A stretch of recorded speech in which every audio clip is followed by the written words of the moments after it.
A 3-year-old girl seemingly vanishes from her home in rural Weston, Virginia on Saturday, September 24th of 2011. She vanishes under mounting suspicions, but no proof at the time that her mother, Aliyah Lunsford, knew more than what she was saying. There were zero answers to where she was. Then years later, someone came forward with critical information that would change the course of the entire investigation. The break in the case came in 2016 after Lunsford's 2 daughters, who were 9 and 11 at the time, came forward and told police what had happened to their sister. Now, fast forward a few years, and the sisters are living with new adoptive parents as they were taken away, considering the circumstances. Destiny, who's 15 years old now, but she was just 9 when she watched her mother hit Aliyah in the head with a piece of wood and then hide her body in the woods after she was found dead the next morning. She explained the whole situation and what went down.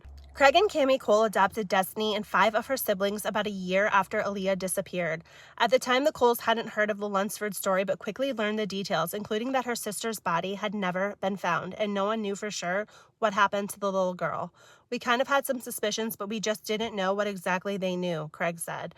I always thought that they were very loyal to Lena, wanting to protect her, but what I later found out was that they were actually very scared of Lena, and that's why they were holding their secret.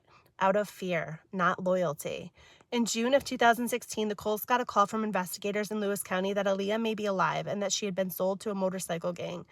At this juncture, the police were chasing this lead that she had been kidnapped and we were going to find her. I'd already set up a bed for her and a room for her, and we were praying for her to come home and say she's going to have a lot of brokenness and we are going to need help as she transitions, and we're going to find her. But Destiny knew that wasn't true, and she was in the midst of finding her faith and becoming closer to God.